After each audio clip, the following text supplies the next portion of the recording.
In today's Final Touch, we've heard of service dogs, even service birds. But a service alligator? Well, a central Pennsylvania man is getting global attention thanks to a special reptile. Wally is an alligator who helped Joey Henney with his depression. Weighing in at 60 pounds and spanning almost 5 feet, Wally brings Joey joy. Research rescued Wally in Florida when the gator was about a year old. Wally is now a registered emotional support animal.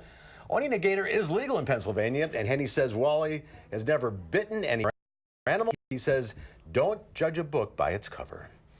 All right. Good luck. Why does that make us feel nervous? Good luck. That's our time for now. News 3 at 5 starts right now.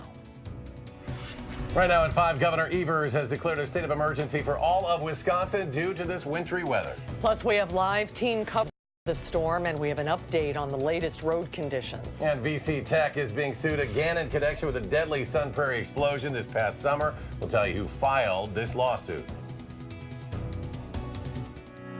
This is News 3 at 5.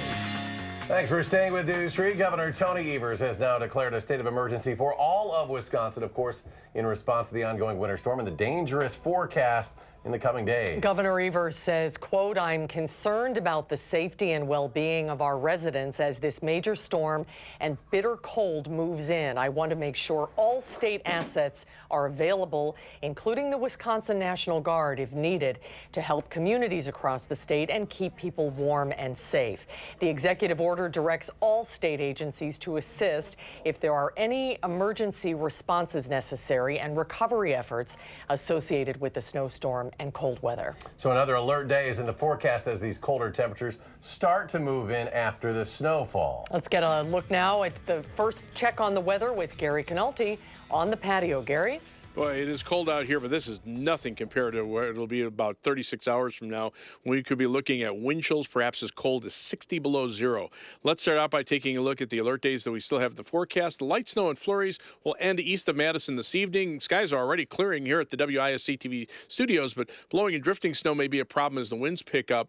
Temperatures, though, will drop. Now, tonight we'll look for low temperatures between about 5 and 10 below zero, but the next couple of nights after that, lows could be as cold as 25 below zero or even colder in some spots, and that could produce wind chills down to 60 below zero. High temperatures will stay below zero, and on Wednesday, I'm looking for a high temperature of only about 16 below zero. That would make it one of our coldest high temperatures ever on record here in Madison. Now, as we check out the snow, most of that has shifted off to the east. You can see the snow winding down now in southeastern Wisconsin. Again, blowing and drifting might be an issue in some areas as the winds pick up. You can see visibility's still down to between 1 and 2 miles over southeastern Wisconsin, Kenosha to 3/4 mile visibility, but to the west, conditions have improved dramatically. Low temperatures this morning started out in the single digits, and we climbed up to a high of 21 here in Madison before the temperatures started to drop, and we're now back down to 9 degrees, and we'll be probably below that 3-degree temperature before midnight tonight. Winds, though, out of the north and northwest about 10 to 20 miles per hour, producing wind chills already below zero.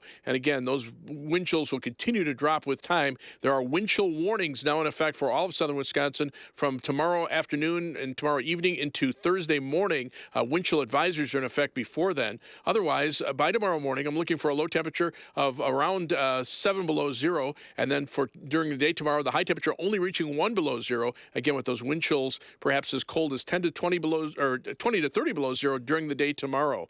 That's your first alert forecast. All right, Gary, thank you. The snow, the wind, the freezing temperatures, of course, making roads a little more difficult to navigate as well. We're keeping an eye on road conditions for you. Amy Reed is on the Beltline to show us what they're looking like tonight. Amy? Hey, guys. Yeah, we just passed the John Nolan Drive exit. We're heading up toward Rimrock right now, and you can see last night's crews did a pretty good job getting the snow out of the way. The lanes are mostly clear, though you can probably tell they look a little wet.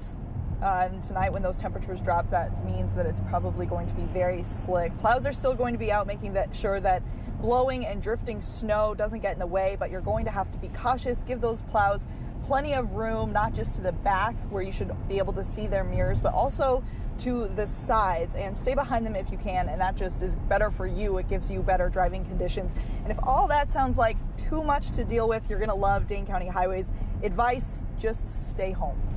It's just a matter of now being diligent, really being aware of your surroundings when you're out there, and everyone be safe. And if you don't have to travel, you know, this is a good time to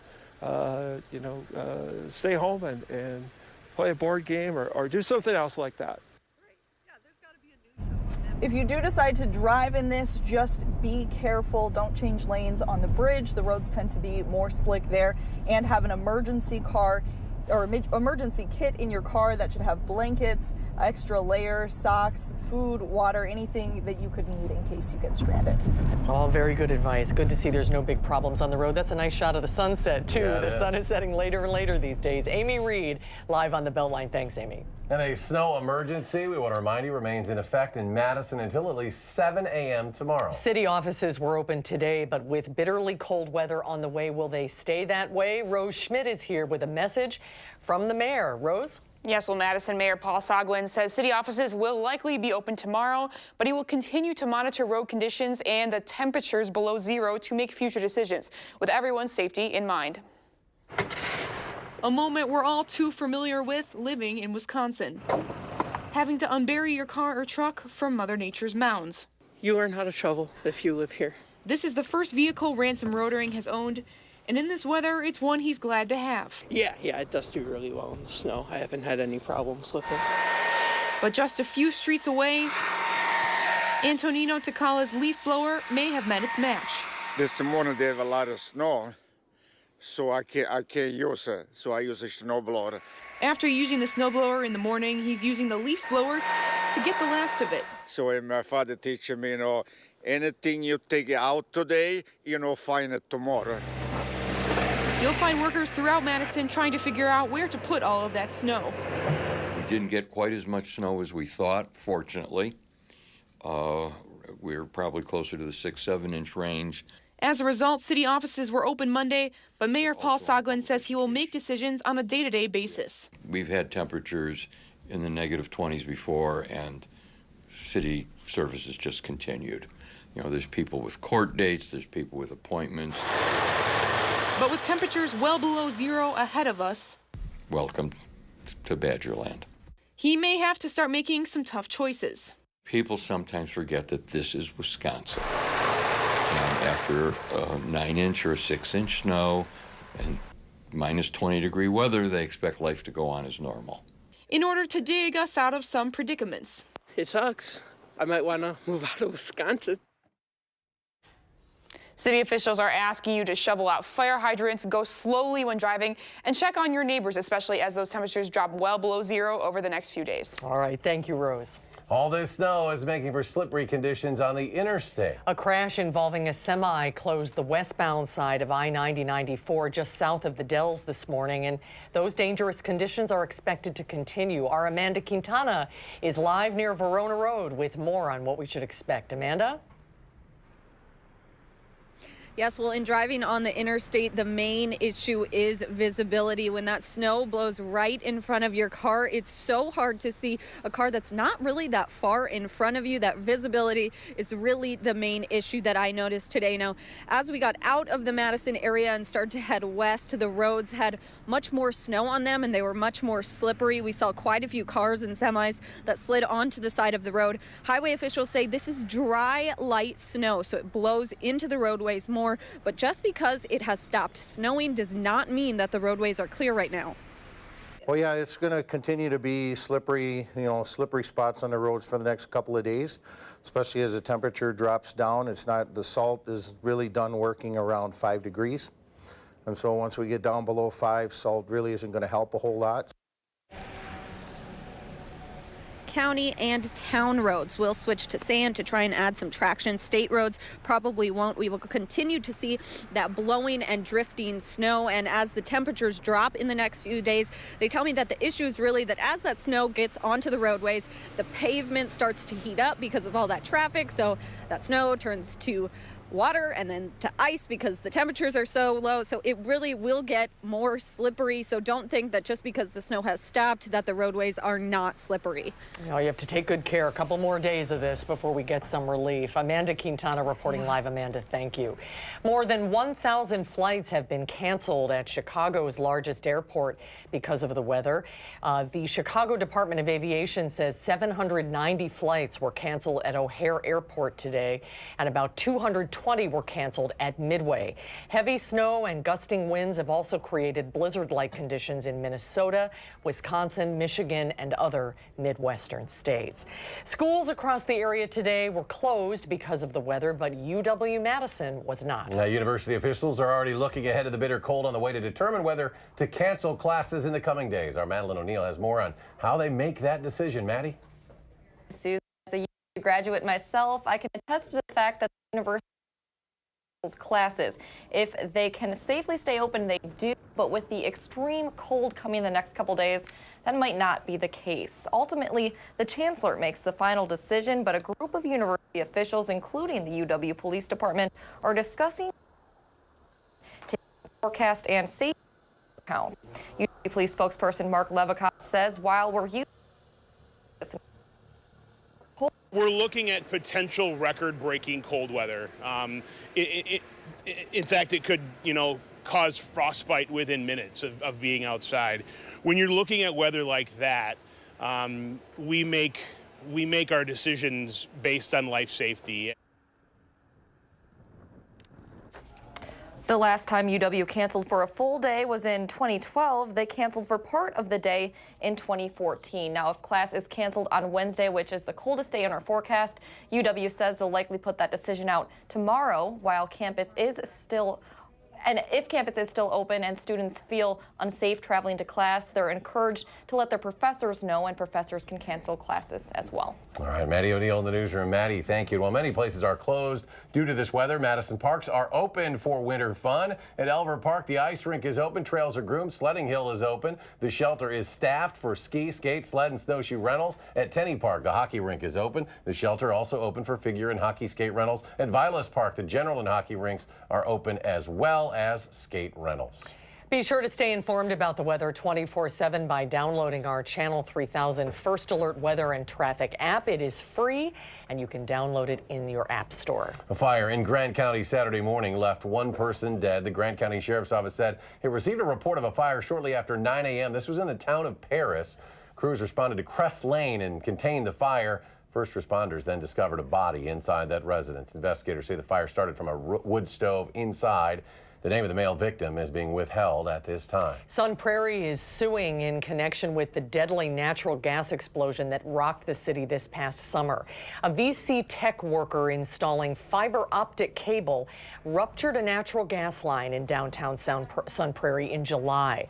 An ensuing explosion destroyed half a city block and killed firefighter Corey Barr. The city filed a lawsuit on Friday against VC Tech and Bear Communications, which contracted with VC Tech for the fiber optics work. The lawsuit alleges both businesses failed to locate the line. The lawsuit seeks unspecified damages and costs.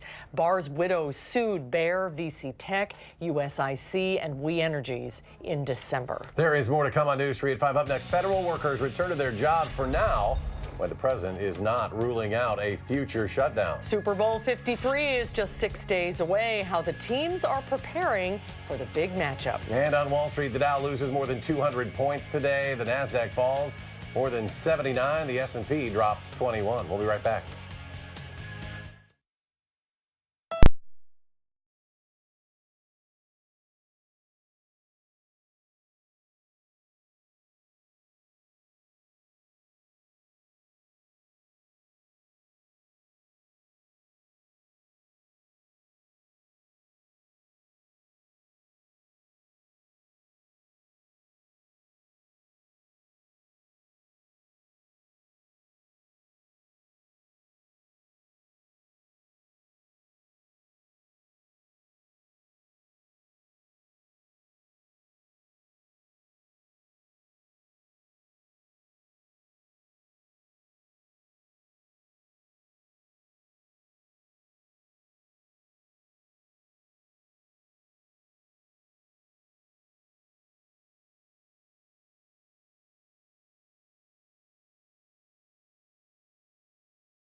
Furloughed federal workers are back on the job following the longest government shutdown in the nation's history. Last week, President Trump signed a bill to fund the government through February 15th. And while talks continue on his border wall, a bipartisan group of 17 lawmakers from both the Senate and House are set to meet on Wednesday to begin discussions. President Trump has put the odds of a border deal at less than 50-50 and says another shutdown is, quote, certainly an option. The White House says Mr. Trump could even declare a national emergency if Democrats don't budge. The president has perfectly set the table for these negotiations to happen, or he will find other ways to fund the border. The president's commitment is to defend the nation, and he'll do it either with or without Congress. In a statement, House Speaker Nancy Pelosi urged the president to sign any legislation congressional leaders come up with in 3 weeks to avert another shutdown. The last one lasted 35 days and cost the U.S. economy an estimated $6 billion. Football fans are getting ready for Super Bowl 53 now. Fans rallied in Southern California and also in Massachusetts to cheer on the Rams and Patriots. The teams flew to Atlanta, where they'll play for the NFL championship this Sunday. It's the Rams' 4th Super Bowl appearance and the Patriots' 11th. When Tom Brady squares off against 24-year-old Los Angeles Rams quarterback Jared Goff, it'll mark the largest age gap between starting quarterbacks in the Super Bowl game. And the two are 17 years apart. We're not quite at the end yet. We got one more to go. I do respect him, but I'm going to go out there and do my best and be the best I can be and hopefully come out with a win. And if the Rams were to win on Sunday, Sean McVay would be the youngest head coach ever to win a Super Bowl title. If the Patriots win, Bill Belichick would become the oldest. And as for Brady, a Patriots win would be his 6th Super Bowl title, the most for any NFL player. Singers Aloe Black and Tim McGraw will headline pregame festivities for the Super Bowl. Portions of their performances will be televised live on CBS. Coverage of Super Bowl 53, including pregame events, begins Sunday night at 5 right here on CBS. Let's get out to the weather patio now, and Gary is watching the weather. Hi, Gary. Hi, boy, it is cold out here, but at least I'm sheltered from the wind where I am. But as the winds pick up later on tonight and especially tomorrow and Wednesday, it is going to be dangerously cold out here. First of all, let's take a look at the snow totals from some of the reports that we've received. Montello up in the northern parts of our viewing area, 14.8 inches. Portage, a little over 10 inches.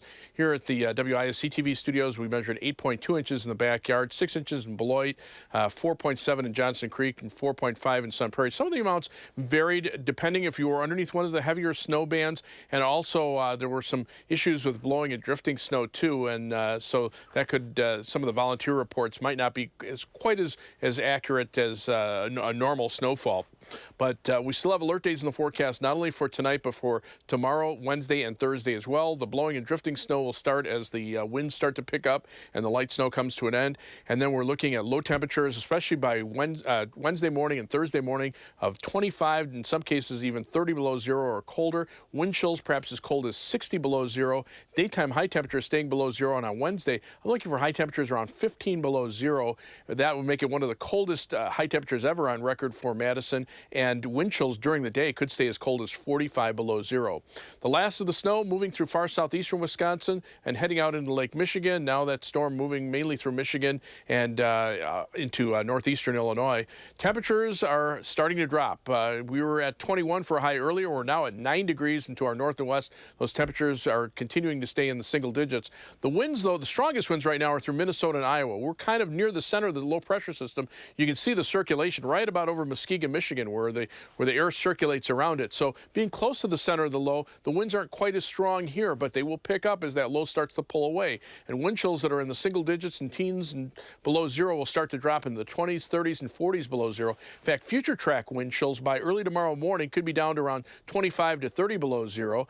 During the day tomorrow, those wind chills will stay around that same level. And then as we head into Wednesday morning, those wind chills could be between about 45 and 60 below zero, with even during the daytime, those wind chills staying about 30 to 40 below zero. And again, on Thursday morning, the wind's a little bit lighter, where the temperatures might be a couple degrees colder. So we're still looking at those wind chills around 45 below zero. And then during the day on Thursday, those wind chills staying and temperatures will stay below zero. So once those temperatures drop below zero later tonight, we might stay below zero all the way through early Friday morning.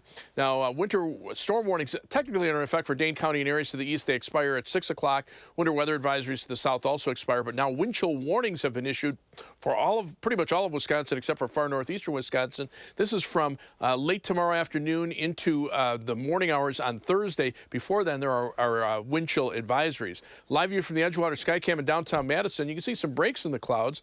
As we look at the almanac for today, the high temperature 21, the low temperature at 3, and right now we're down to 9 degrees with a wind chill of 5 degrees below zero.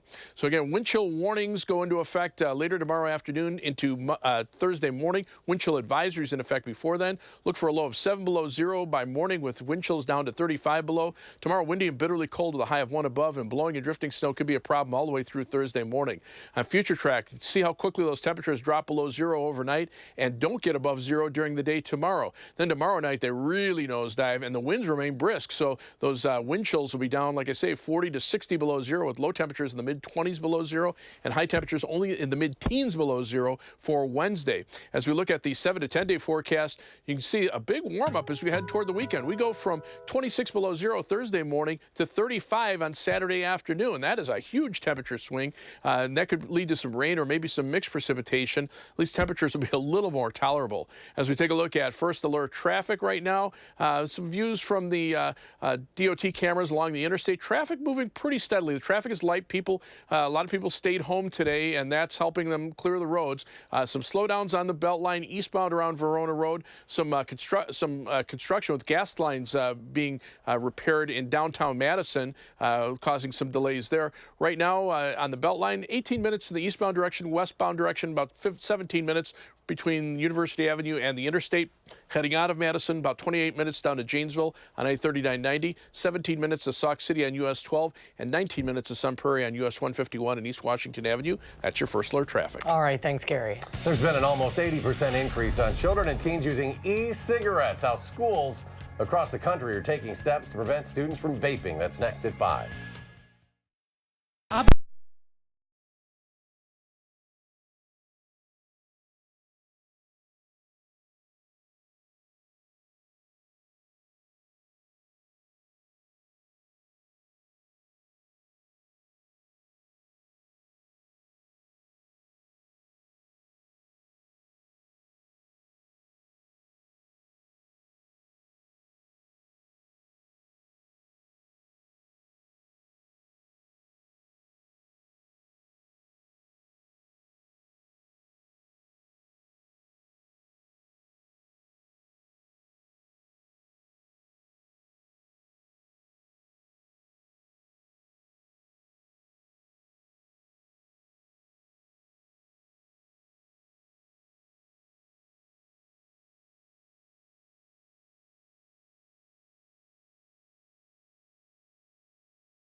The American Academy of Pediatrics is calling for new federal regulations to discourage children and teens from using e-cigarettes. Hillary Lane takes us to a middle school in the Bronx where students are taking part in an e-cigarette prevention program. Why do you think the e-cigarettes and the tobacco industry make e-cigarettes with candy flavors like gummy bears, cotton candy, or s'mores? Rocky? It's because they want to attract the young generation. Sixth graders at PS 19 in the Bronx are learning about the dangers of vaping. It's very harmful.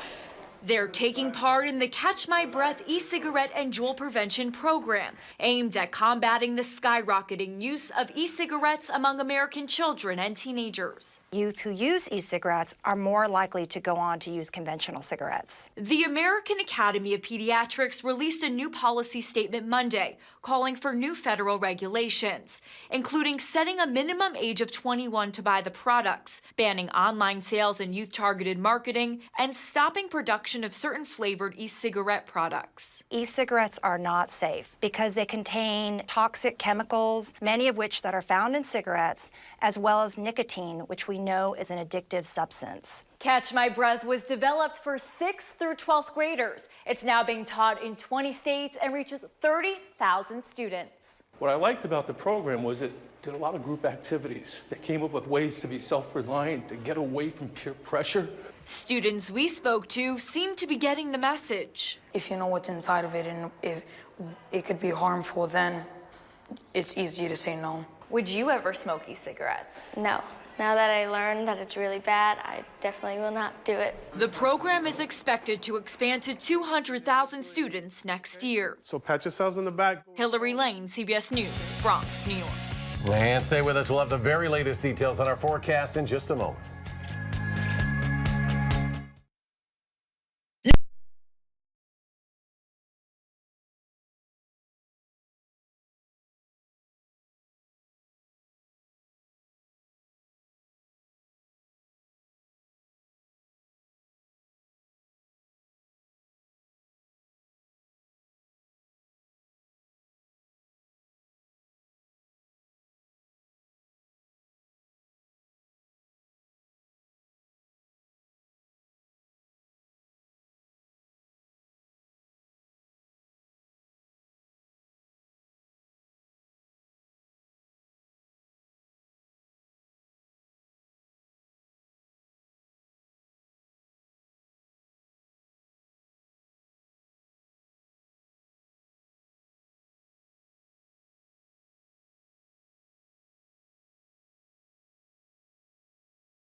Gary's back. Final check of the forecast. Now, the snow pretty much ending now across far southeastern Wisconsin. Temperatures, though, are dropping. We're in the single digits to around 10.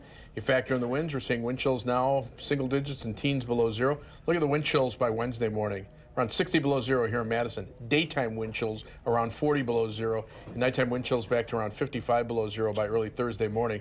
The actual air temperatures down to the mid-20s below zero. After that, though, a warm-up for the weekend. Stay inside until Saturday. We'll see you at 6.